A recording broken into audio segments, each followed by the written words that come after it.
Like and subscribe and click the bell icon to get new video updates.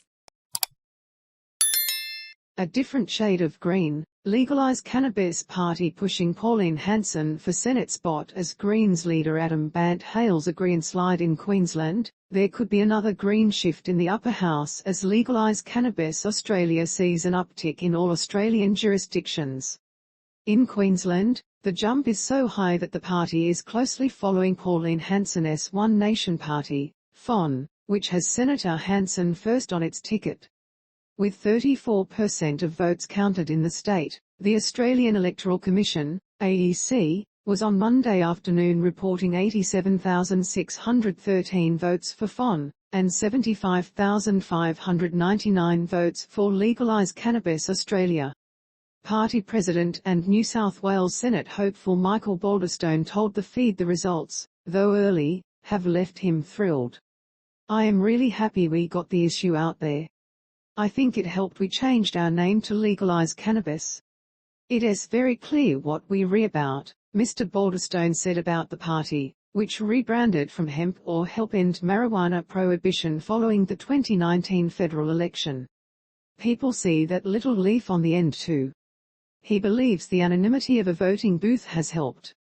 "It is hard to even get people on the ground campaigning because, you know, who wants to put their hand up and say, 'Yeah, I am a criminal.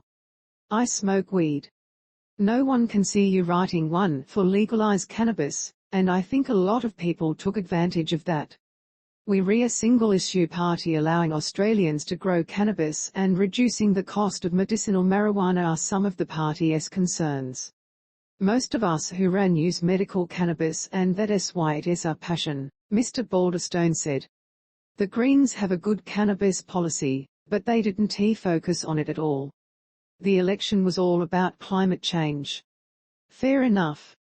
The Greens are also proposing the legalization of the drug, as well as a regulated market with quality control, a ban on advertising, and the establishment of an agency to issue licenses. If Legalise Cannabis Australia manages to edge out Senator Hanson, criminal defence solicitor Bernard Bradley will take the Senate spot. He told the feed he is not a cannabis user himself, but said his line of work had drawn him to the party's message. Mr. Bradley would like to see criminal records for personal use be waived and for those caught driving with cannabis in their system to only be charged when it impairs their driving. Measly spend on the campaign. Mr. Baulderstone, who has been in the party since it was founded in 1990s, said he was also pleased that the surging number of votes could earn the party reimbursement from the AEC. After each federal election, the AEC distributes money to eligible political parties, candidates and Senate groups to reimburse them for their election spending, provided they receive at least 4% of first preference votes in an election. With about a third of the votes counted, the Legalise Cannabis Party has about 6.6% at the moment. With this money, Mr. Baulderstone would like to run a bigger campaign next election, gunning for the lower house. After $32,000 was used to register 2 Senate candidates in every state, the party had just a small sum left to make a few t-shirts, take out a 40-second radio ad, and cover some other registration fees. "At the most, we spent $20,000, which is pretty good compared to Clive's $100 million, Mr. Baulderstone said. More votes than any other year with 6 Queensland Senate vacancies available. The Liberal National Party of Queensland has already secured 2 seats, the Labor Party looks set to nab 2. And a major swing towards the Queensland Greens puts them on track to secure the 5th vacancy. It is the 6th seat at stake here. The Legalise Cannabis Party is, at the moment, enjoying a 4.93% swing in its favour.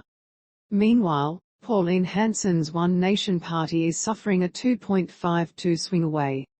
This is trending differently from Queensland's results in 2019 when FON was well above the Greens, the United Australia Party, Cannabis Australia Party, CAP, and the Legalise Cannabis Australia Party, respectively.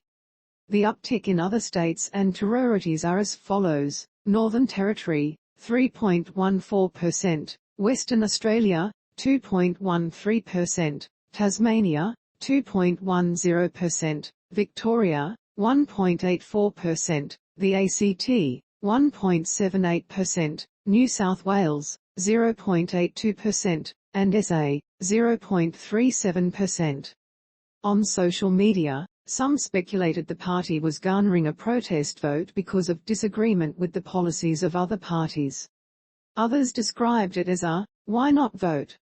More behind this weekend's numbers in 2019, for the first time, the number of people in favor of legalizing marijuana, 41%, overtook those in opposition, 37%, according to the National Drug Household Survey.